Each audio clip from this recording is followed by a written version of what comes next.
The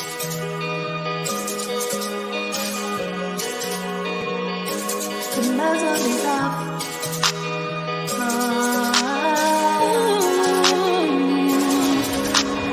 Let go of the shame, remove all the pain, block it out like a troll on your timeline. The past is what made you who you are today. Embrace it, let it go like an exhale.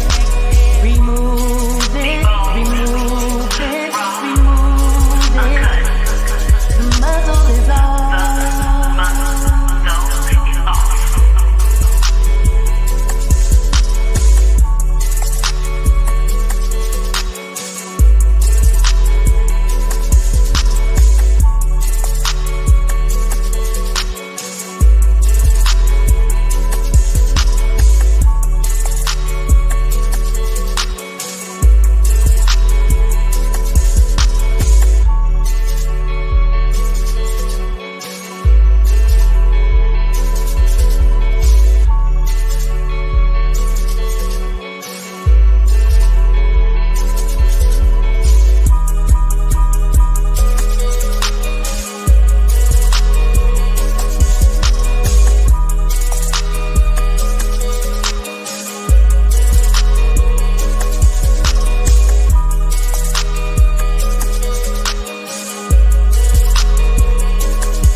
Good evening, good evening, good evening, everybody. Good evening.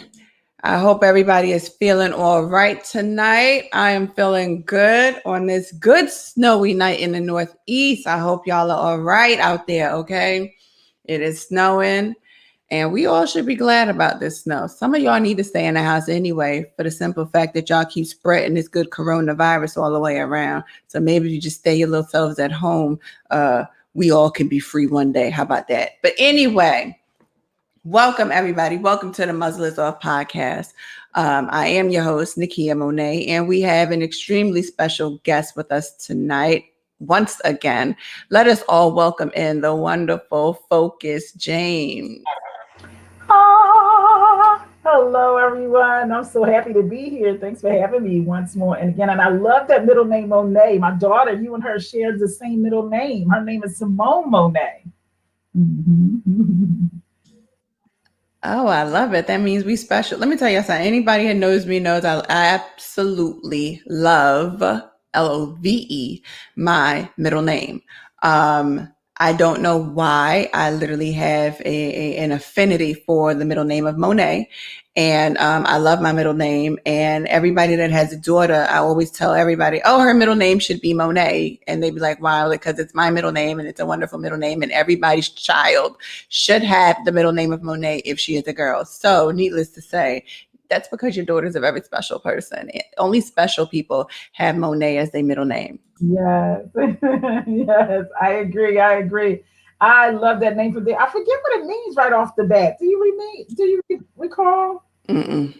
I know Simone means good listener, and it kind of goes right into a sentence. I forget. Well, we'll have to look that up and figure that out. But I forget what it means. But we looked all of that up when we were trying to, picking her name out.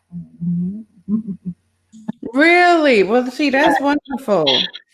Yes, we wanted her name to be special. Every time you speak her name, it speaks in existence, right? You know what that is, right? And that's what we talk about today, right? We all talk about purpose, talk about love, and that's actually how the name of my company, The Focus of Love, got started, from purpose, right? Just from falling in and out of love. So that's how that generated. Mm-hmm. Yeah. Well, no, let's go there then.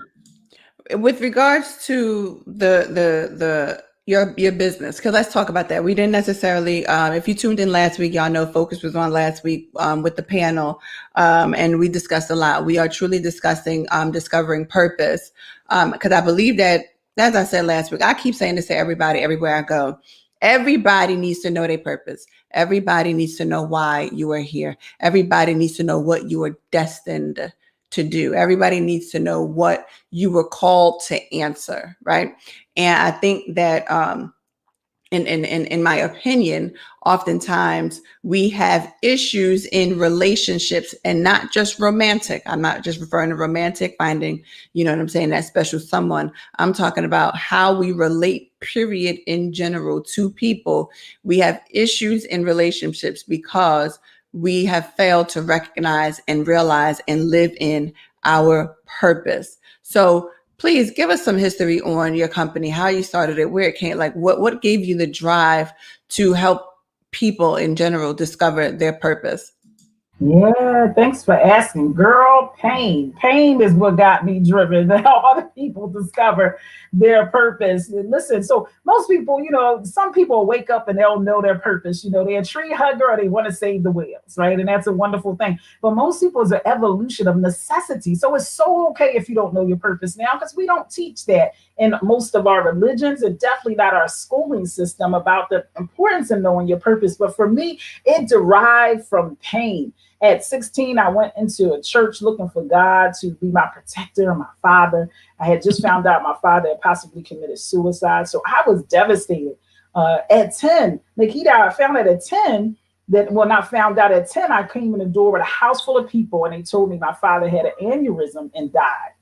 So for the next 6 years, I'm playing an athlete like all out balling, right? So I'm the person diving across the field for the ball because I'm like, any minute, I might get an aneurysm and die, right? So I was pretty out there when it came to sports.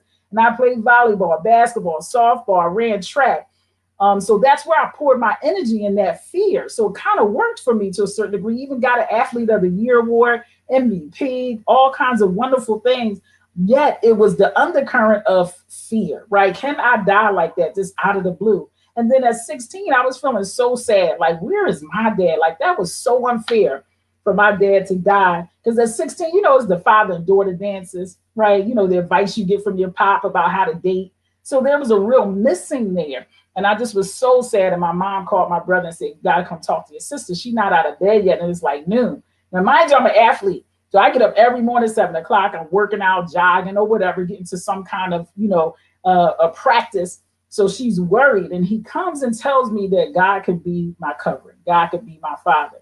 So I went to church, and before you know it, I was swooped up into this, fundamentally unsound church. I definitely believe they love God, but because they too were still in pain, they were rushing people to get married to negate people having babies out of wedlock, adultery that just ran rapid through the church.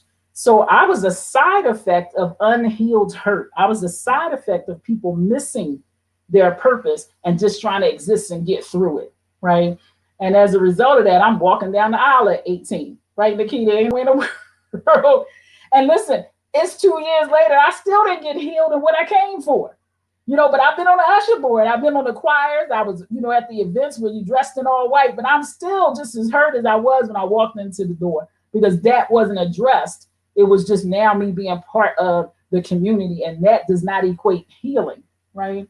So 18, I'm married. I find myself 4 years later from that. Now his mother decided to be a pastor, deemed him to be an assistant pastor, causing me to be a first lady. So now, Nikita, I'm living in a bubble.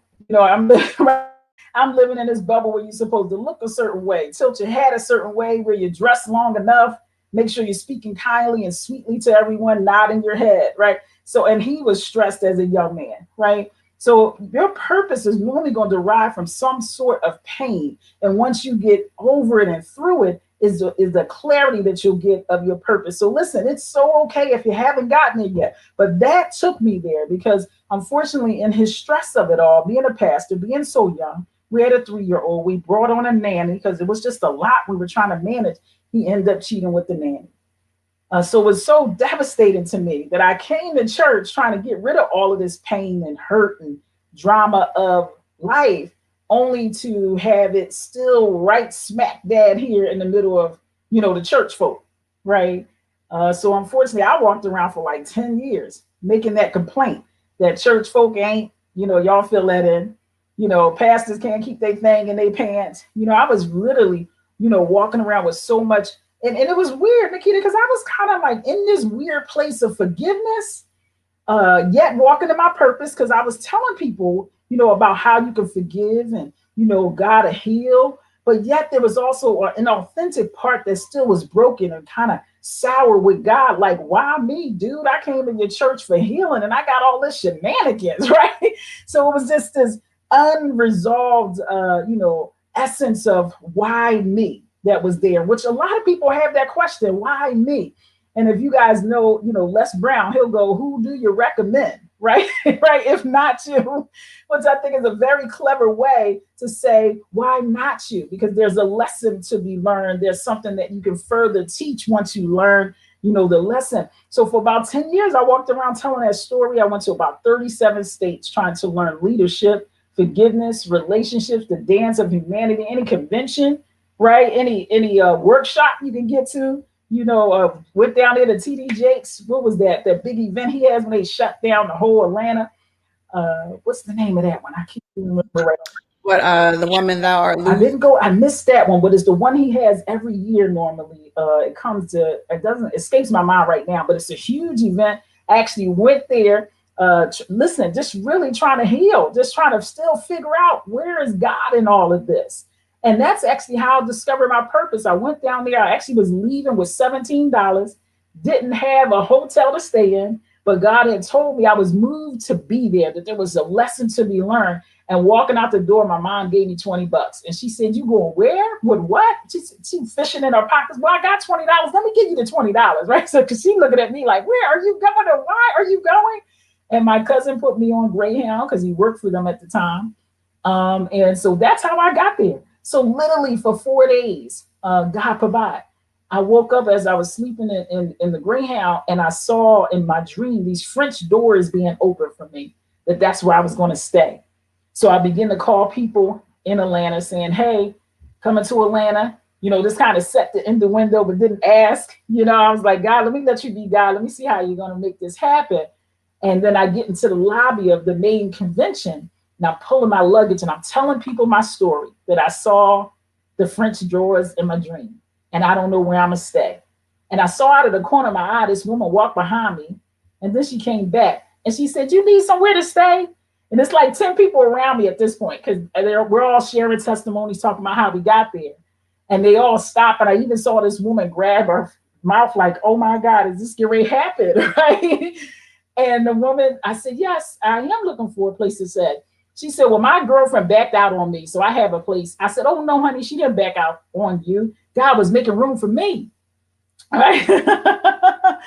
And oh, my goodness, the lobby started praising God. People started clapping, started dancing. And the one young lady said, tell me if it's the French doors. And she gave me her number. And you know what it was, Nikita, right? We got off that elevator, and it was a corner hotel, huge.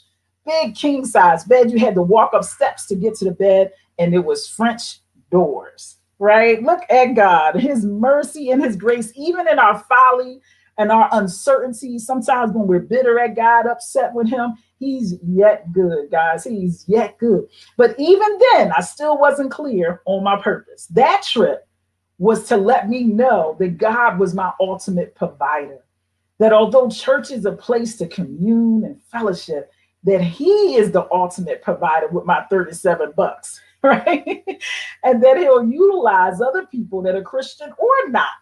Because people throughout that whole weekend bought me food. I was standing in line. The gentleman said, he was in front of me. He said, I'm going to pay for the young lady behind me. Didn't know me, didn't have a conversation. I mean, God just kept doing stuff like that all the whole weekend, right? It's just miraculous. So, for whoever is listening and you're still wondering, well, what is my purpose? It's so okay that you don't know. Nikita and I just happen to be in the conversation that we already know. We're not better than you. We just got information sooner than you. And so you at the right place at the right time that you can get the information now to be able to discover your purpose. And I'm going to say that you probably already know. It's just taking a few layers off and you'll go, aha, you'll get it. You'll really get it. So fast forwarding, when I got the understanding of what forgiveness is and the dance of humanity, first, forgiveness is forgiving yourself. And I had to forgive myself about the participation in getting so married so young, not being a very feminine wife. Nikita, I really wasn't. I was coming off the basketball court at 18. So I didn't have a lot of feminine power. I was talking trash, right? Trying to get my, layup in, trying to get him off his focus so I could get 2 more points. So I didn't have the finesse of most women getting married. So I had to forgive myself for overstepping such a huge decision before I was ready. And when I was able to forgive myself for my part, because I wanted out of my mama house. My mama had went through a lot of stuff. So I really wasn't interested in staying there. So when this gentleman said marriage and buy me a house, I was like, sounds like a good deal. Right. Right. So that's the kind of the nasty that we don't all want to necessarily confess to. We just want to blame the cheater. We want to forget about the days that we locked them out of the room and made them sleep on the couch, right? Or embarrassed them in front of their mom, or some nasty part that we don't want to confess to. We just want to point to the cheater. Now, that doesn't excuse them. You get a chance to decide if you're going to cheat or not. But I'm just saying, all of us need to accept responsibility, not blame. And inside of that is how I was able to get that my purpose is, as it was for me, was to then help others heal the hurt so they won't repeat the pain. Because what I recognize, if I don't heal this hurt, I'm going to create it another way. I got to deal with this hurt first before I get in one more relationship. And that is how my purpose got born. It was not, a mother sitting down holding my hand and we just praying and Jesus gave it to me, right? It was some pain. It was some turmoil. It was some what had happened. And for most people, that's what it's going, to look like. What's your thoughts on that, Nikita? Yeah, so as you were speaking, I was literally just writing some things down just so that we can make sure people begin to follow exactly what we're stating. In order for you to discover purpose, one of the first things that you had to do was learn how to trust again. That's what I heard. I heard the learn how to trust again. And the trust came from trusting in your own self, right? Because sometimes when we are taken outside of, or when we are living outside of our purpose, when we are living outside of destiny's call, we no longer know how to trust our own selves. We no longer know how to even trust our own voices. You lose that because you're so busy. You're like, yo, like you just said, like, I needed out my mother's house. And this was my ticket out the house. So therefore, this is what I'm going to do because this is my ticket out this house. So if I got to follow you down this path, then we going to be on that path, and we're going to pray that the Lord catch me whichever way this path lead me, right? So so to discover purpose, the first thing you really have to learn is trusting of your own self again. Then once you begin to trust yourself, you can trust yourself in order to forgive yourself. Because forgiveness is not forgiveness. I mean, people are like, oh, first you got to forgive. No, I don't. I need to reclaim some things from the inside of me first, right? Because I'm not going to forgive me if I don't trust me. So I got to trust myself in order to forgive me. You know what I'm saying? So let me build up the confidence and the trust within my own self and within my own being first. And then I can say, now, Nakia, forgive yourself. I got to forgive me. And I want to say this because oftentimes, we tie forgiveness into, oh, you got to forgive the other person. I don't have to forgive you for anything. I don't have to. Forgiveness of another person for what they have done wrong to me is a process. And it is not something that I'm going to wake up one day and be like, I forgive you. You know what I'm saying? Because sometimes when you do that, it's very premature because you don't mean it. You know what I'm saying? And when you don't mean it, you say it out your mouth, but everything about you and that forgiveness, it literally is null and void. You know what I'm saying? And it's null and void because your actions, how your body reacts to that person being around you, all that stuff means you have not forgiven them. It is a process. You don't need to speak it. It is not something that you need to decree and declare in front of the world. That's something that literally has to be birthed out from within your own self as you begin to walk through the life of forgiveness of self. Okay. And I always say, I like to make that clear because I get tired of people telling folks, well, you ain't healed if you ain't forgive them. The devil is a lie. I am healed. I don't have to forgive them for what they did to me. Jesus forgave them all on the cross. I'm not him. My name is not Jesus the Christ. Peter did not tell me thou art the Christ. He ain't say none of that stuff to me. He said that to Jesus himself. Therefore, my job is to allow the act of reconciliation on that great cross to happen for all people. But for Nakia, the art of reconciliation means I'm going to forgive myself and I'm going to learn how to move forward. And what you said also in here was recognizing that you are not your own. So you took the huge step to go down to Atlanta. Like, I got $17 in my good pocket, but I know I need to be there. And I got the 17 in my pocket. And this 17 is listen, me and the 17 going to figure this out. And mama said, wait a minute. You going who, what, where, when, how, why? Hold up. I got 20 for you. So we're going to add a 20 to that 17 and hit you with that good 37. Cousin said, listen, I work for Greyhound, so you got the ride. You free on that. But whatever happens after that, I don't know what it's going to be. And what happens? You get into a group of people and y'all talking about y'all testimonies on how you got there. And the Lord opened up a door, literally, for you to have a place to stay while there.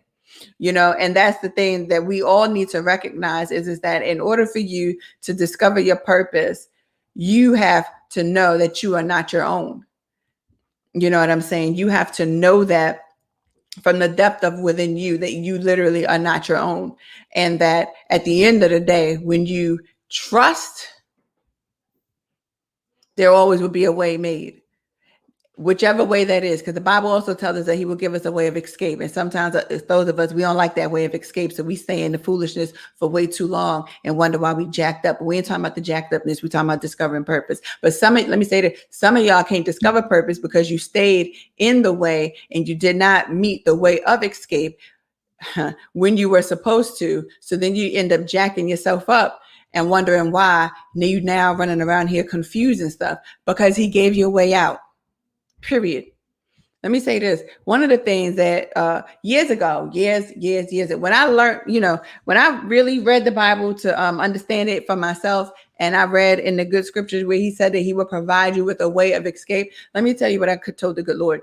I told the Lord, don't ever allow me to stay stuck in a situation that I don't belong in.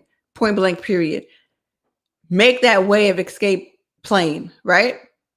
And there are often times where the Lord will make the way of escape plain, but we're going to act like we don't see it. Some of y'all are willfully blind and willfully dumb and willfully deaf. It's just willful. And that's just what it is. You know what I'm saying? I was willfully deaf, dumb, and blind because I decided to stay in situations that I knew he was giving me a way of escape out of. And I decided to stay in them due to my own selfish ambitions and due to my own straight up dumb emotions, because some emotions are just dumb. You know what I'm saying? Like, really? I know you do not. That is called lust. That is not love. That is lust. And we need to begin to understand that when the Lord gives you a way of escape, there's a reason for it, because he's trying to prevent you from staying in harm's way. You know what I'm saying? And I learned that the hard way without following God's way of escape. And then next thing you know, my good head going through somebody's car window because I needed to now learn a harsh lesson and get out. You know what I'm saying? Like, for real, get out. So I think that oftentimes we stay in situations much longer than we absolutely need, because we don't know how to trust the voice that is even within our own self, which is his spirit telling you, run, go the opposite way. And I heard something, actually, wait a minute. Where did I write it down at? I wrote it down today. I thought it was so great. I was listening to the radio, and it was so good. Whatchamacallit? Romeo said it. They were on the Good Breakfast Club, and he said, somebody else said it, but he was quoting it. He said, sin doesn't destroy your purpose, it cages it. That right there, I was like, you know what? Boom. We stay stuck in sinful traps, sinful relationships, sinful situation, whatever it is. Sinful does not, people would say, whoa, whoa, sinful means anything that literally falls completely outside of the will of God for your entire life. So you're being disobedient to where He's told you needed to be. So when I heard that this morning, and it says sin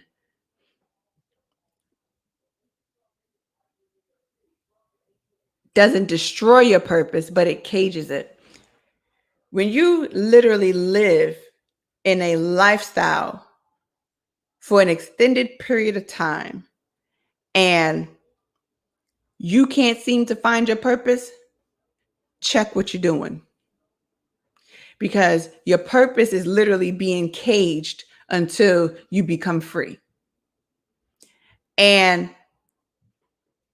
these steps right here, trust, forgiveness, recognizing that you're not, that you are not your own and that you are not on your own, accepting the responsibility for your own personal actions, and using all of that to yet heal, to discover purpose, is that's you coming out of something that you were never supposed to be in the first place, because it wasn't set out to destroy your purpose. Your purpose will never be destroyed. You're on this earth because you need to fulfill it, but your purpose is being caged. It's being contained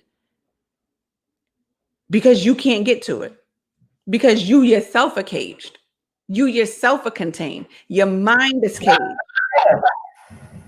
Let's talk that out, because I think it can be so simplified. So whether Christian or not, people are walking in their purpose, right? So purpose just means you recognize that there's something for you to do on this earth, right? That's attached to your being and why you're here. So, plenty of Christians absolutely have had that conversation with themselves and God and been able to produce that and do it. And so have non-Christians. So I want to challenge us with what you just said about the stages of forgiveness and healing. So it's 4 stages, because you're right. I absolutely did what you said.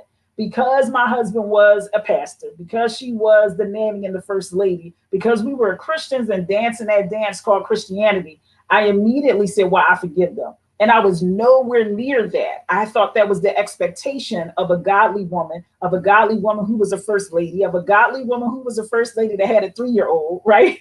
A godly woman who has been saved, 4, 5 years or however long. That was the expectation. But the process had not happened, right? So therefore, it was false and inauthentic. It was my desire to be there, but it's a process just like Jesus. See, he absolutely knew why he was born. He actually birthed it and started walking the earth, healing people, changed water into wine, 5 fish and loaves, turned that to feed the biggest fish fry you ever seen. Yet, when it came to the cross, Jesus himself said, can this cup pass? He was like, can we think about this one? So if Jesus himself, knowing why he was born and why he was there, still was like, God, can we think another way? This seems like this is going to be real painful. And I love that God allowed that to happen, because he wants us to be gracious on ourselves. We are all going to get stuck, whether you in purpose or not. He was truly in purpose and still was like, oh, this is going to hurt. Can we do it a different way, right? And I believe God allowed us to have that glimpse of his humanity, to have grace upon ourselves, right? That we are going to have moments where it is painful and it is like, can we do it a different way? But I also think that's where it invites us to get a closer walk with God. When we go, God, I need your help. This is tough. This is really a struggle. I done watched so many people die, and now it's my turn. It's actually the reason why I came, but still, is it a way to work around this? Right? So if Jesus can do that, how much more can we? I said I forgive way sooner than I actually did. So here's the 4 steps. If you're taking notes, this is the steps. The first is to acknowledge that there is an upset, there's a betrayal, that you're saddened, you got bitterness, whatever that emotion is. The first is to acknowledge that. And you said it beautifully, Nikita. If everybody else is looking at you snarling soon as sister such and such walk in the room, that's called a clue. Right. And that's why you want to have a tight circle around you where your friends can call you out and go, I love you, darling. I know you wish you forgive her, but it's obvious you did. So you want to have those people around. So the first is acknowledging that you're actually still upset. and that you haven't forgiven, right? And then the next is actually to feel it. Allow yourself to sit in it and feel that you're pissed off. You feel betrayed. You feel, they fooled you. They tricked you. Allow yourself to feel whatever that is. Their business partner said they're going to be there for the long haul. They skimmed some money off of the account and rolled out on you. Allow yourself to feel all of that, right? Jesus had to feel the whipping. He had to bear the cross and walk, right? He had to do his thing. Allow yourself to feel all of that, because it's going to be an inner working in you when you deal with the reality of what it is, right? So we acknowledged it. Now we feeling it. Now it's time to deal. Call it what it is. I felt betrayed. They did the 52 fake out. How the whole church know they up there did cheating and still letting him preach? I had to deal with that. Allow myself to feel it all, deal it all. I felt betrayed. I felt deceived. Who's saying they my friends, kissing me on the cheek on a Sunday morning and know they tipping out on Friday?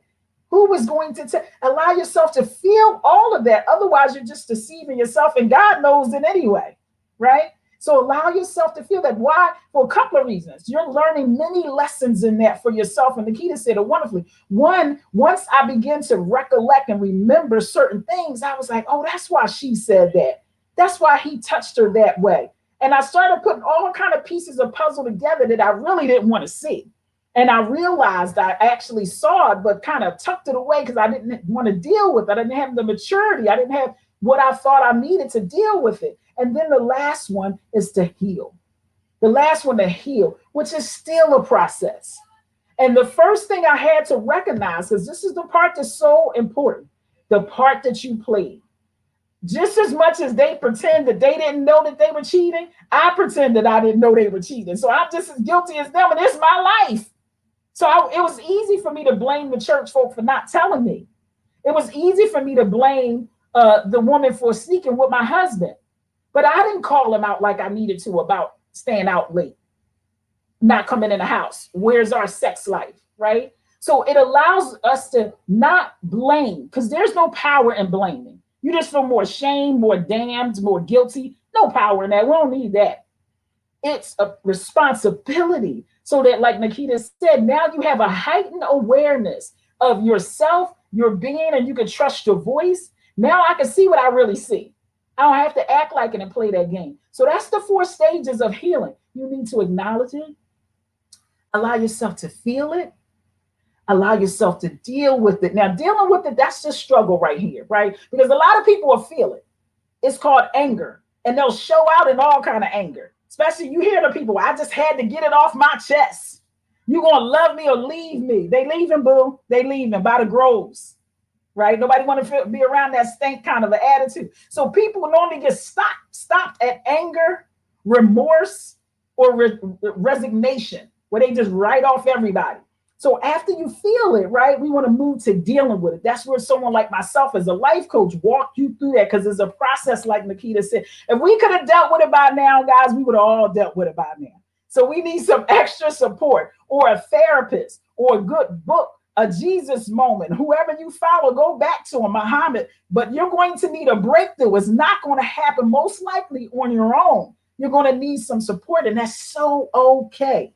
That is so okay. Jesus had his own inner circle, 12 and then 3, right? So we need to recognize it's a village effort, that you don't have to do this on your own. And then the healing process, that's juicy in all of itself. There's a couple of steps in that as well, too, but that's definitely a process, and it's not a one and done. So Nikita, I want to hear from you. So write those 4 steps down. It has to happen many times over, especially when there's a violation like cheating. And can you forgive cheating and still have a juicy relationship with that person? Absolutely. But Nikita hit it on the nail on the head when she said sometimes it's a way of escape. I ain't need to be in that marriage. I was miserable. We weren't compatible. Sexually, mentally, emotionally, financially, I would have been miserable in the name of Jesus for the next 30 years, still trying to make that marriage work. So I thank God for the nanny, the cheating nanny, for the cheating nanny, man. I'm like, woo, thank you, Jesus, because I would have still been trying to make that thing right. So that was a way of escape. Listen, if that's too much for you Christians right now, don't throw nothing at your laptop. Just skip over that part. But I recognize, because of my faith, because I really meant what I said at that altar. I would have stayed in that marriage miserable to honor God, which would have been a wrong stinking thinking. Praise Jesus for those that have some doctrine that ties you down, that makes you feel so what do you say, restricted. What did you call it earlier, Nikita? Because I was, oh, I like that word. When you're caged in, when you caged in, when you know you done made a mistake, you know you out of your purpose, but all in the name of Jesus, you stay there miserable. That ain't God. I'm not telling you to leave your husband, but I am telling you to check the word of God for yourself in your own spirit, because he's not going to have you verbally abused, mentally, emotionally abused, sexually abused, and definitely not abandoned. And that's the 3 A's of what we believe as Christians allow you to end a relationship. That's abuse, abandonment, and adultery. And he committed all three. I was able to roll out of there, boy. I wish I would have realized that earlier and snatched my bags and ran for my life. Right. But like Moses, I circled the mountain for 10 years trying to figure that thing out. But you don't have to. You don't have to. That's why me and Nikita are having this conversation now.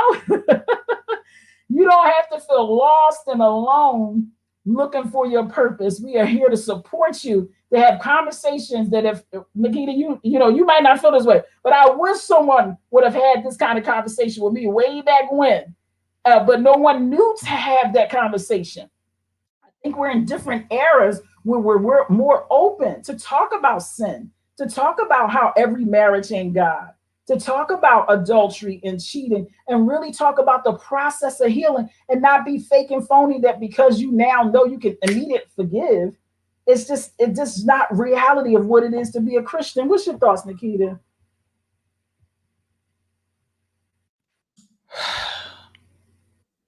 Well, let me say this. I have been cheated on. I'm not a cheater. I'm not a cheater. That is just not. I'd rather break up with you before I actually cheat on you. I'm not doing all that. But I have been cheated on, and I have lived at a very low part of my life. I didn't really live. I had a screw up. Okay, let me say that it literally was a one-time situation with someone whom was married. And I will say this: one of the beauty part of being able to discover who you are and discover your purpose is you will truly discover how not to hurt and how not to cause hurt. I literally refuse to cause another woman's pain, a man's pain, or anybody's pain that will cause their purpose to be caged in. I refuse. When you become self-aware, where you're no longer motivated by selfishness, you learn that just because you hurt me does not mean that I am warranted to hurt you. Right? And that is something I had to learn. That was something I had to mature into, right? Because as a young person, you don't give a damn who you hurt. You hurt me? Oh, okay. Watch, I could do it better though. And watch, you won't know though. But what you ended up doing was, first of all, you ended up degrading yourself. You ended up downgrading yourself. You ended up hurting yourself. And then you run around with the notion of, now you can't find out me. So now you're in hiding. You're yet caged in again. You yet still can't find your purpose because you're living inside of a cage. You're living in a cage of what you want hidden. I had to free myself from all of that, right? Because that is part of the reason why I a little over a year ago now created the group Live in Truth. I refuse to live in a lie. I refuse to live in a scandal. I literally refuse. I'd rather tell you the truth and you never speak to me again, than for me to live in a lie just to have you in my face. I'm not doing it. That goes, and that goes for any and all that. That's not just for romantic relationships. That's for any relationship that I have with anybody. I would rather live in truth than live in a lie. Period. I'm not doing it. One of the conversations that I had, she slowly, we ended up just being, business partners, writing the book and doing the documentary and everything. But she has literally become my mentor, Adrienne Ebel. And one of the things that she told me, she said, Nakia, you cannot stand on a platform and say the muzzle is off. You cannot stand on a platform and say live in truth if you don't do it. Period. Okay. I was like, oh, okay. You want a chin check? No problem. You understand what I'm saying? You want a chin check? I got you with your chin check. But it's the truth check. Okay. Because how dare you sit up here and boast all this positivity, and as the old folks would say, you ain't living a nickel's worth of dog meat. Something is wrong with that. You know what I'm saying? And when you mature, I'm damn near 40 now. I'm not doing this with nobody. Like I refuse, because I refuse to cage in my purpose with lies. And being like yourself, married to someone in let me put this shit in quotations, married to someone in ministry, okay, and doing all the little ministry things. You know what I'm saying? He made me a pastor. You know what I'm saying? You the first lady, all that stuff. And all that stuff sounds real good until when the stuff hits the fan and truth slaps you in your face and you stuck looking like, wait a minute, what just happened here? And the truth of the matter is, at that time, I thought I was living in my purpose. I'm in ministry, I'm preaching, I'm teaching, I'm the first lady, guiding the women, I'm doing this, I'm doing that. I really thought all of that. I thought all of that was my purpose. Like, finally, God, I'm living out my purpose in you. This is what I was called to do, blah, blah, blah, blah. And I'm like praising the good Lord over all of this purpose. And the Lord is like, yeah, okay, that's what you think your purpose is. No problem. Let me let you walk through this. Right. But that purpose that I thought was actually literally killing me. Like, y'all can't see it now. I'm still suffering from the good bald spots of that time frame. You know what I'm saying? Literally, I probably was like maybe 140, 150 pounds at that time. Depressed, anxiety, can't sleep at night, waking up all times of the night, thinking that the Lord had me on a good prayer watch and I wasn't on nothing. But that was Satan. I never forget. I had never felt depressed a day in my life. That was something I had never struggled with depression. I had never struggled with any of that stuff. Next thing you know, I'm struggling with depression, feeling down, not understanding like, why I'm the kid. What? I am one of the most confident people out here, and I can't regain my confidence. And now I can't see. I can see. I can't see it. Not a thing. Nothing. Boom. Nothing.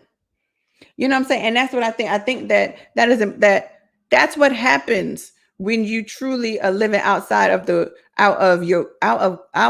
will for your life, out of destiny, and out of purpose. I was not in purpose, and you couldn't tell me that I wasn't. I really thought finally destiny fulfilled. The Lord has answered and said, this is what I have for you. And it wasn't until everything hit the fan. And the difference is this time around, because there were other times, when I had went through some things in the church and I was like, Lord, if this your church, I don't want no parts of it. I had did all that. That was like in my good younger years. But this time around, I looked at it and I said, Lord, this ain't your church. Because in your house, this don't happen in your house. In your house, you set order in your house. So this ain't your house. So I had to resolve with that. This ain't God's house. And anyone that resembles this ain't God's house. And people get mad at me. Oh, you calling it a man-made church. There's no such thing. I'm like, there is a such thing. Y'all go to it. You just refuse to open your eyes to accept the concept that you're not in something that God has sanctioned and ordained. That's on you. Exactly. Every 3 or 4 blocks in Philly. I don't know where everybody else is, but every 3 to 4 blocks in Philadelphia, there's a church. You can't tell me God called all them people. You just, especially when the same folks got 10 people in there 10 years later. But you can't tell the folks that ain't God. But like I tell people all the time, listen, whatever you choose to believe, what you choose to believe, I'm gonna tell you what I believe. But what I'm telling you is, I'm not going there. Period. Point blank. The end. You know what I'm saying? And I had to, over these last 2 years, going on 3 years, I had to rediscover Nakia. Who am I? Who am I? Who are you? You know what I'm saying? And I had to acknowledge the fact that I was hurt, period. I was not hurt by the church. I was hurt by a man that masqueraded himself as someone of the church. I had to literally make that distinction, because people try, well, you can't take his anointing away. I'm like, the hell are y'all? Some of y'all are just dumb. Like, the stuff that you say is really dumb. And I gotta say, I agree with you, and I understand, because I remember how dogmatic I was about not wearing pants when I first became a Christian.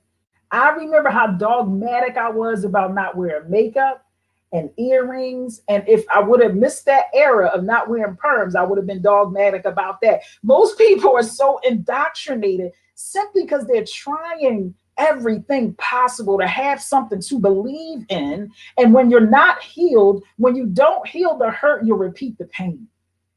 So the very thing that you came to get healed from, the anger, the bitterness, she'll shift it to someone else or something else. So I was angry at my mom. I was angry at my dad. I didn't get my healing in God at that church. So when they said you couldn't wear pants, I'm wagging my fingers in front of everybody talking about you ain't supposed to wear pants. I didn't miss the whole love of God, but I'm telling what they should and shouldn't be doing, all in the name of Jesus, because the healing didn't happen.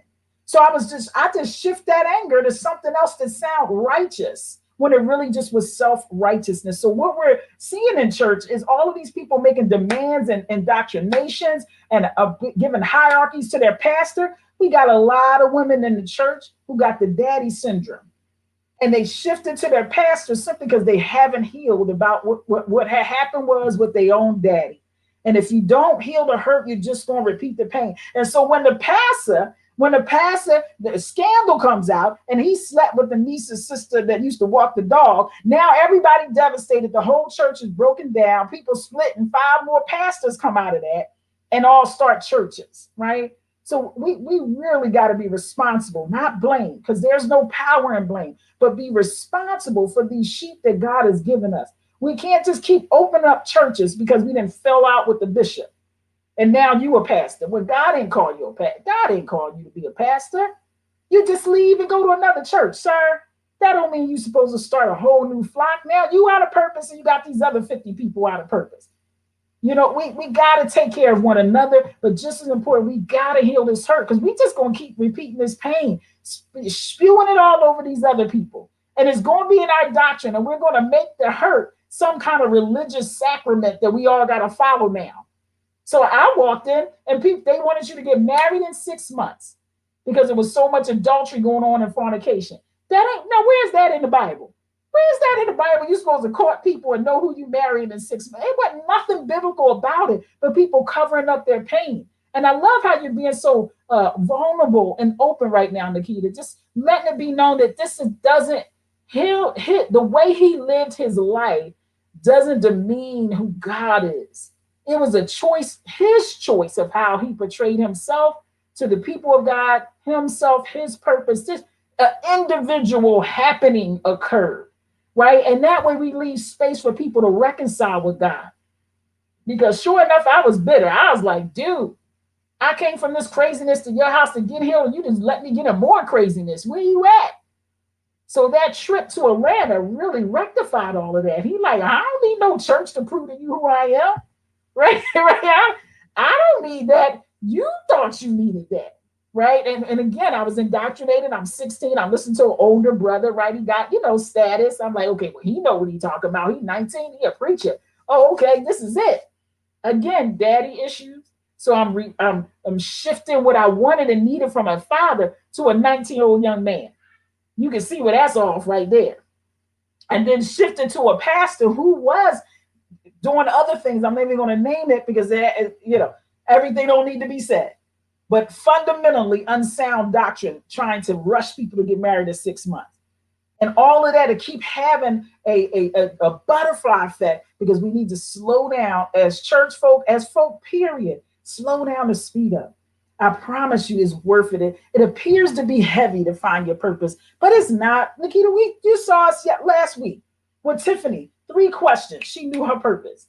Now it's a whole nother process to follow up, follow through, still peel back the layers and start living through it. But most of us, we already know is an undercurrent of what we know we designed to do. The power of who we are. We can feel it is calling us, is drawing it. It's just now getting the layers off. So we can hear that calling and walk in it with pride, walk in it with the ability that God is going to provide, right? But we got to get that hurt off first. Otherwise, we're going to pull that with us and muddy the waters, right? So it's absolutely a process. It don't take 10 years like me. And how long for you, Nikita? It don't take that. It's just getting enough information on a consistent basis to feed your soul, to build you up so that you're functioning on that on a daily basis. And it's a reoccurrence, right, Nikita? It's not like a one and done.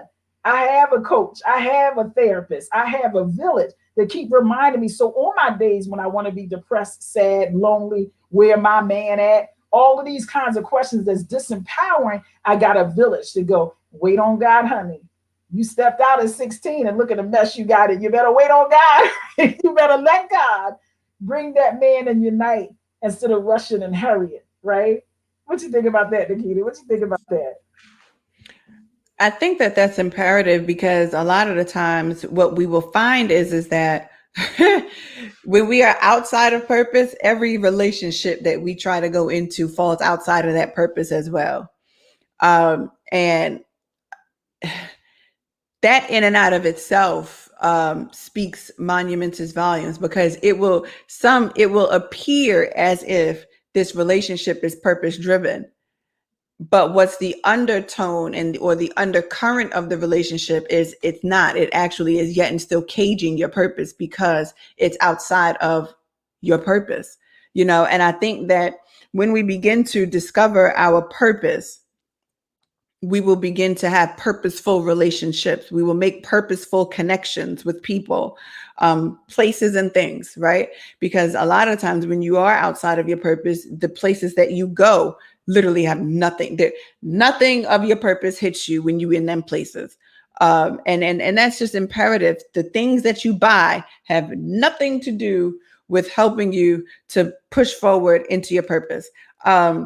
And that's imperative. I think that's why I really wanted to talk about discovering purpose, because we are so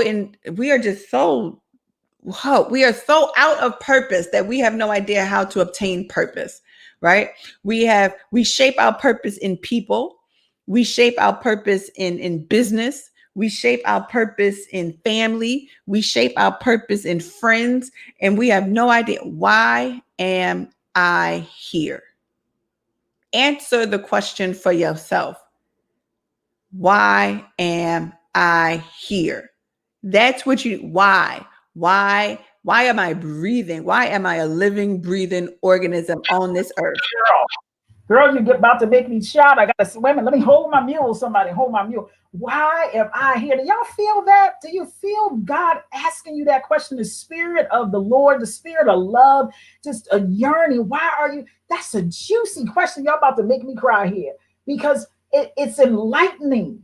You recognize all that you've been through. It was all added, just like Jesus. The Bible we read, everything in his life added up to the moment of him going to the cross. They were all purposefully designed to buffer him, to get him ready, to get him set, to get the people around him ready and set to tell the story, right? To accept him. It's all by design. I promise you. You might somebody saying, well, Focus, how is incest? How me losing my baby? How my child getting shot is part of the design? I can't answer all of that, but I know someone who can. In your prayer time, God, why? I lost a baby, carried her 9 months. And I said, God, and I thought I killed her because at 18 years old, I'm like, I'm terrified of having her. I really don't want her, but is she here now? So at 18, my mindset is too young to mature, to really mature and process that, right? But the key that I'm like, now I saw physical ed movies, but how is this baby coming out of here, right? I was going through it. So at 9 months, when they pronounced the dead in my belly, I'm like, oh my God, did I do that because I wanted her but didn't want her? It was too much too soon. And only 5 years later, I'm going through a divorce with her father. I would have been dragging 2 kids through a divorce. So it came to me crystal clear when the marriage started breaking up that that was God sparing her and me having to deal with 2 children going through the divorce. So I don't have your answer, but your God will. Spend some time with him. God, why? Why did I experience incest? What was the point? What lesson do you want me to teach? What voice am I to have for those that don't have a voice? Because see, now you're conscious enough to pray about it. You're conscious enough to reach out to God. That's a gift. That's a blessing. Because some people still bitter and making themselves wrong for having experienced incest. And you know what my answer was, darling? He experienced incest. And he was doing to you what was done to him. And then the grace of God came and overcame me from my bitterness and anger and just wanting to scream and choke him like, I can't believe you did this to me, until I found out. And God revealed to me through other family members that he too was experiencing incest. And then the grace of God came over me. And I said, God, forgive him, forgive me, forgive the person that even started this thing. So it's a whole different space. I don't have an answer for what happened to you, but that will be between you and your God. And what a sweet moment of relief. So now I was able to relieve my family member who did that to me and let them know earnestly, I forgive you. Because here's what I know. It was being done to you and you did that to me. And I put a few other pieces together, and both of us ended up crying, holding each other, recognizing what had happened. Because he was just as despondent as I was just as despondent, right? So we all got stuff that we dealing with is what I want to say to you. And those 4 stages, it will allow you to heal that, I promise you. And it won't stop today. You will need that for the rest of your life, because as long as you're on this earth, someone's going to betray you, hurt you, make you mad or sad. It's just called being human. That's all it is. And guess what? You're going to do it to someone else as well. Namaste. Praise Jesus. I know you got your wings on earth. But you're going to say something that's going to hurt somebody. You're going to do something. And I want to back up what you said, Nikita. And thank you for being so brave and being so vulnerable with your listeners. I hope you guys are blessing her whatever way she got set up for you to bless her, because she's definitely pouring out her heart to make sure she serve you all. And service to many leads to greatness. So show her that you appreciate her coming back, week after week, or how often you tune in, and bless her too. Because I never was a cheater, but I found myself with someone else's husband. And when it happened, and we're where we are, and the wife called, I bust out crying. And he looking at me, I'm looking at him. I'm like, I can't do this. I'm hurting another sister. I can't do this. We went forward and did what we did. And even then I cried all the way through, couldn't even enjoy the doggone thing. Because I said, I remember the pain I felt on that side. And see, I thought I was justified because some stuff I knew. But I know who I am and the integrity of who I am. And I was like, nothing can justify me being with somebody else's man. It's just not okay. That's not who I am. And right back to what you said, Nikita, when you out of purpose, you out of purpose. You look up and you at places you don't even belong. I was out of sorts. Listen, I was out of sorts so bad when we got where we got, I gave a real name. I remember him a real name. Can't even do wrong right. Because that ain't me. That ain't even who I am. Right. And it can't even do wrong right. And I remember distinctly, and you will really like this, Nikita. I walk up, and this is my first club. first lady, right? Our first lady, we separated and everything. So the first lady, I'm going to the club for the first time. And I walk up to the club because some friends told me about this club. And the guard looked at me kind of sideways. He said, "You don't belong here." Just like that. He said, "You don't belong here."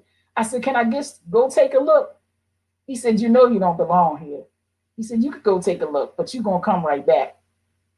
And I was shaking, literally going up both of those 2 flights of steps.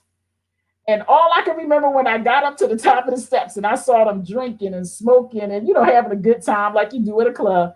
I said, "God, please don't strike me dead and right? Let me get down these steps. I know I don't belong here, right?" And not that that place is hell and wrong, right? It's what you do with that. It was very distinctly what Nikita said. It wasn't in my purpose. It wasn't in my path. And my mama used to say, when you are where you belong, nothing bad won't happen to you, right? Because she meant that it's supposed to happen. Whatever's happening and you where you belong, it's supposed to happen, right? It's in your destiny, is what she was telling me. So when I got to that top of the steps, I was like, "I do not belong here." And all I heard was my mom saying that. And I got down them steps so quickly. And I walked by him. He said, "I'm glad to see you." Right? He just said, "I'm glad to see you." He did not want me to stay there. It was so obvious. I stuck out like a sore thumb. I'm sure looked like I was going to a PTA meeting. So, being where you belong matters because it's not only just affecting your life. I'm so grateful now that I have a different level of peace, that I'm not chasing being accepted. I'm not chasing looking for a man to substitute where my dad didn't, take up. But right now, I get to wake up every morning and go, "God, who do I get to help? Who do I get to speak in their life? Who do I get to help heal the hurt so they won't repeat the pain, so they can get the love they want and have the life they love?" So on my saddest moments, because you're going to feel that way, on my most upsets, my mom mark of 3 years passing was just Sunday. And I sat up and was like, "God, I'm sad I miss her. And how can I help other people heal their hurt?" So I started posting about her so other people can also have their grieving moment about their parent. We got to be able to let people grieve. Even in the best of days, you still got to let people grieve, whether it's a loss of a job, COVID, money, time, a loved one. So I allowed that day to be a day that allowed other people to share just as much, as myself, if you will. So guys, it's not just for our own life, but it's the ripple effect of how it's going to affect other people to know your purpose. And I promise you, if you're not sure right now, I want you to go. I'm going to drop my link in here. Make your appointment. Say, "I met you at the Muzzle Off podcast, and you said you would give me a 30-minute free consultation. I'm going to sit with you. In a matter of moments, you're going to know your purpose." That's the easy part. That's the easy part. The other part is what Nikita is talking about. The layering off, the indoctrination that family is everything. No, it's not. Family will kick you in the butt if you let them. They'll drive you crazy. You end up rocking in a chair somewhere in the corner with family if you let them. That don't mean that's your purpose. That could be part of your purpose. Your business, you can gain a lot and be successful and no fulfillment. That don't equal purpose, right? So it's an indoctrination that actually has to take place so you can walk in your purpose freely. Still having a successful business and loving family, but that doesn't complete your purpose. What else is it that you're designed on this earth to do? So I'm going to drop that link on there. Nikita going to wrap us up. I hear my surprise crew came over here to spend the night. 4 kids showing up my door and telling me, "Can we come in to warm up?" And before you know it, I got a whole sleepover going on. But I'm going to drop this link in here. Definitely tell me if there's anything else you want me to share or say to speak to that as well. No, I honestly think that you hit it, which is good, which is great. And this is a perfect time for us to definitely to wrap it, just for the simple fact that you said a lot. Let the people get their 30 minutes, drop your link. And I really want everyone to take advantage of the fact that she's offering you 30 minutes for free. Especially if you are struggling with finding your purpose, especially if you are struggling with understanding why you're here, especially if you're struggling with the answer to what question am I here to answer? Our lives are here to answer a question. Whatever that question is, there lies your purpose. There lies you in inside of your destiny. Oftentimes people always ask me, how do you, introduce yourself? And the very first thing that I always say is I am the sum total of my life experiences, because that is what has made me who I am, which has propelled me into my purpose. I don't regret any decision that I've ever made. I have learned from every mistake and poor decision that I have made, but I don't regret anything. I don't live a life of regret. Oh, I wish I wouldn't have did that. I did it. So I needed to learn. If it wasn't good, I needed to learn from it. And if it was great, I need to make it greater. That's how I think. That's how I live. That truly is my thought process. I refuse to live in regret, because when you live in regret, you live in a constant state of shame. I'm not doing that to myself. And I don't wish for anyone to do that to themselves.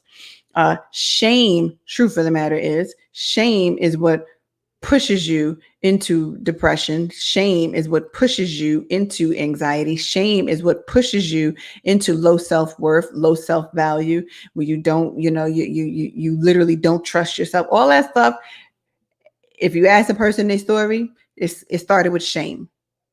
It started with shame. Something that they did, something that they said, something that they now feel shameful about. So we're here in order to remove the shame, even here in order to remove the guilt. You can't stay with a guilty conscience for the rest of your life. You have to remove that. Guilt says, I know I did something wrong, and I am sorry for what I did wrong, and now I need to change. You stay guilty when you keep repeating the same offense, right? If I go back in front of the judge, I was already found guilty. Now I'm free. Now I'm guilty again. Now I'm free. Now I'm guilty again. Now I'm free. Get out the cycle of repeating the same offense. Because once again, you're caging in your purpose, and you're caging in your entire life. You are literally, you're caged. And I get why Maya Angelou said, why the caged birds sing, but your ass ain't singing. You're stuck. There's not a song that is coming from your cage. Okay. So we need to get out of this caged mentality, and we need to start living in this free mentality, a mentality of freedom, a mentality of truth, a mentality of respect, integrity, honor. All of that is wrapped up in your purpose. That's why I be buying the cage-free eggs. Some of y'all, that's the problem. Okay. You need some cage freeness in your life. Okay. Get out the cage. You know what? I'm gonna preach one day when I do go back to preaching. I'm gonna preach that. Watch me. When I really feel the unction of the Holy Spirit, I'm gonna preach that. Get out the cage. I'm gonna tell you, how about that's why I buy it too. I'm like, cage free, but why if I want to eat a caged chicken? Hey, so I would too. I be thinking the same thing. Oh, I love it. Listen, you ain't even gotta wait to preach. We all come watch. Just put it out there what you gonna preach. We gonna come in and watch it as well. Now I see two of your listeners are like all over here, just really pumping us up, so supporting. Now I want to give each one my ebook as well. And Leah came to the event on Friday as well. Your last guest that was on there, she said she loved it, and we're looking to meet, as well. So that was just amazing. So I'm going to give the two listeners, I see this popping, and there is that beautiful chocolate drop in here. She keep commenting all the way through. We're Visionaries manager. Yes, I want to give her ebook. She's been blessing us with her presence and her hallelujahs. And I can tell she over there stomping her feet and everything. So we want to give her an ebook as well. So make sure you connect her and I. You have an email, right? You know the young lady, I assume? I don't, but Visionaries manager, I hope she's still listening. If you are, just inbox me. Yes. And we will definitely be sure. I will pass on your email to Focus, and you will get that good ebook. Yes. Leah, watch right now. Leah say, hey. Hey, Leah, how are you, beautiful? So look forward to our time together. When you purchase my book as well, it's just $7. You also get 30 minutes with me, and it'll be my plum, pleasure, and pleasure. You bring whatever you want in that 30 minutes, and we're going to take it on. Mm-hmm. Well, let me say this, Focus. I want to really thank you for your time. I do want to also acknowledge the fact that the conference was great. Oh, good. Thank you. So I Okay. I truly thank you for the invite to it. Yes. Yes. You're welcome. It really was eye opening. Yes. I learned a lot Yes. Yes. concerning business, I was taking notes, taking notes, taking notes. communication, Yes. presence. Yes. Yes. Um, so it thank you, You're welcome. because as women in business, Mhm. we got to be on point, Yes. Yeah. and when that woman said that, that's why I created the email account that I have, Nakia Monet at livingtruth.com, Okay. because that was one of the first things I did. I said, ain't no way I'm gonna act like I'm a business hmm and be using a Gmail. That's right. And hmm when she said that, I was like, "That's you know what, man, you better come on here and teach the folks that Come on. they better buy that email."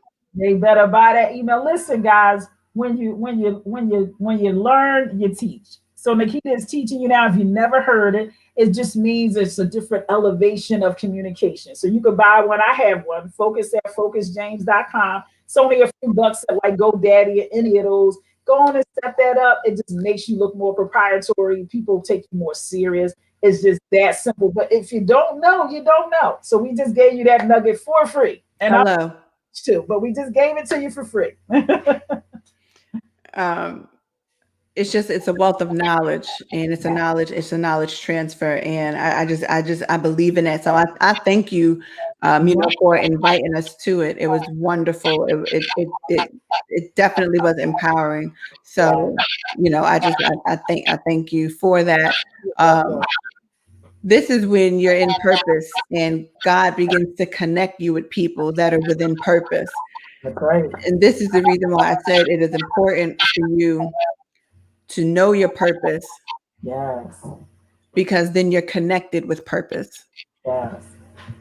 And the connections that you make, the relational relationships that you make Mhm. with people, everything will tie into your purpose. I agree. I agree. And one of the things that we have to be very careful of is understanding a purposeful connection from a romantic connection. Um, and we find this in the good. We find this all over, right?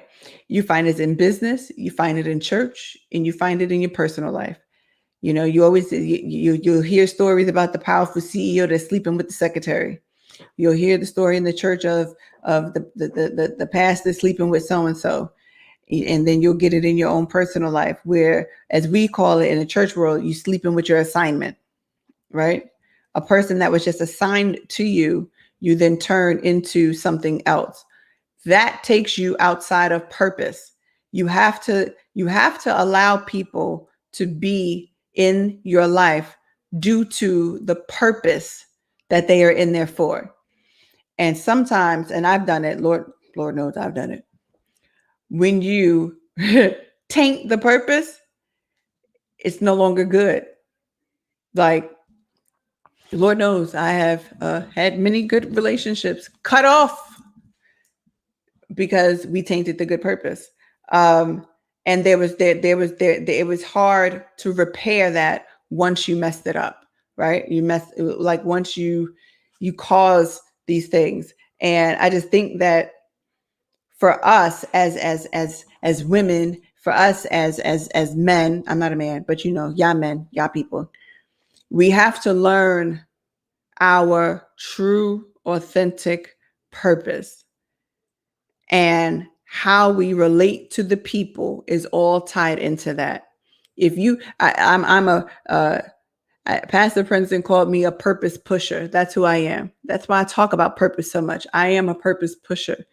And oftentimes I have to recognize why are you in my life? Like, I ask that question, not to the people, but I ask it of myself, so that God will begin to reveal to me why certain people are in my, why are you here?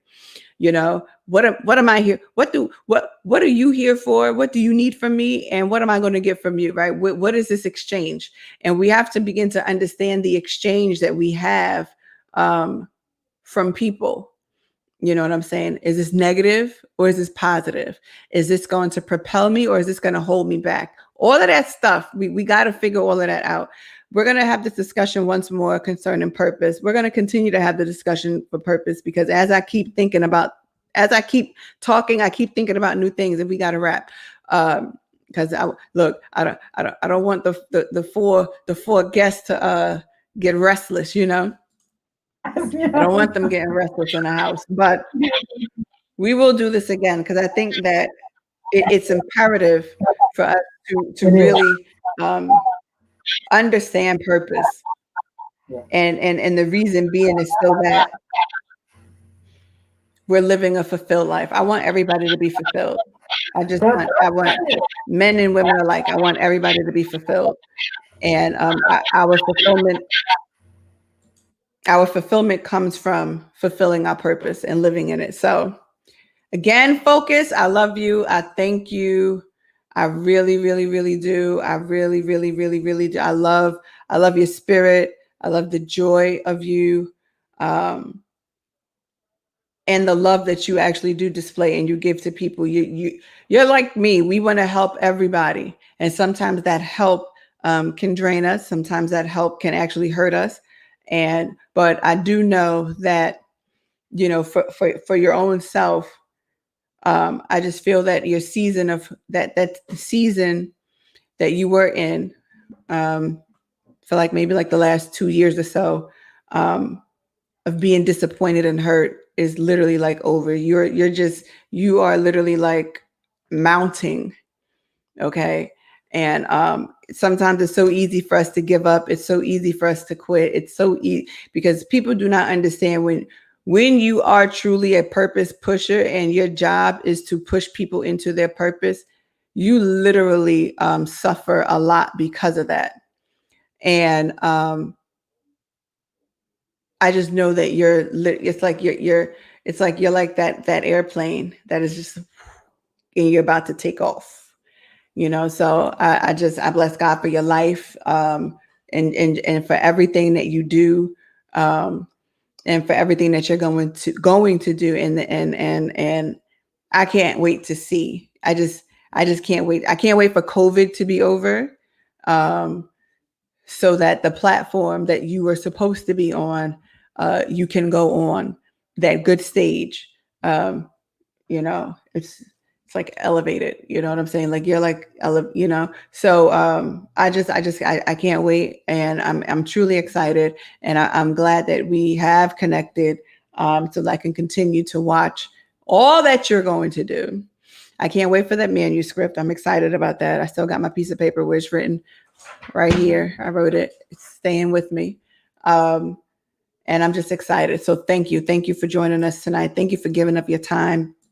You're welcome. You're so welcome. You're so welcome. I love your spirit as well. And my girl Gail, I got to give her a shout out. Gail Hines, thank you so much. She messaged me on Messenger and said, hey, listen, I got to introduce you to this young lady. I think you would be great on her podcast. And I agree. You know, you can't say no to someone that's all about purpose. And yes, guys, if you don't, you know, remember anything else we're saying tonight, purpose is true fulfillment. It's really delicious. It's almost orgasmic. I know that's heavy for some people, but it really is. When I get done with the client and I'm like, you drain, you know how you drain after, you know, a good session, a good heated fellowship. I'm drained, but in a good way. I know I've helped someone else to get a vision of their life that they hadn't had before. So it just feels good. And it feels like it all matters. It all add up. It was all worth it. So getting in your purpose will feel just as delicious as that chocolate cake you are addicted to. I promise. Well, thank you, Nikita, for inviting me. This was amazing as usual. You're doing a great work. Please stay encouraged, and hugs, virtual hugs. And I so look forward to us doing more work together to help people unfold and blossom. And listen, your purpose is not one and done. If you haven't read Mrs. Obama Becoming yet, you'll see that it's an evolution. It grows as you grow. And as the different levels go up, you go up. So you'll have a different spectrum. So I was 4 years ago, I was a life relationship coach. Then I became a business life relationship coach. And now I train life coaches, right? So your purpose evolve as you do. I just helped train 2 life coaches. So it's a wonderful thing. It just blossoms. You won't be stagnant, I promise you, because there's so much to do and so many people to help. So it's not one and done. So just be, happy to know that it's an evolution. So understand, purpose is truly an evolution. And that is how we're going to end this evening of the Muzzle Is Off podcast. We will end it with you understanding that purpose is an evolution. You're going to constantly build upon it. So with that being said, I want to thank everybody for tuning in. I want to thank everybody that's going to watch after the fact. I want to thank everybody that's going to even listen on Spotify, iHeart, Apple, Google, all the major podcast sites. I want to thank everybody and tune in next week. We will be back again next week, Wednesday. I believe that's the 23rd. I think so. Yeah, it's the 23rd at 7 p.m. And we'll be back with Grace again. And we're going to continue talking about purpose, but we're going to talk about purpose with a twist. I like how that sounds. So thank you all for tuning into the Muzzle Is Off podcast. I hope you all have a good night. Thank you, Focus, for being with us. I hope you have a great night. Tune in next week. Bye.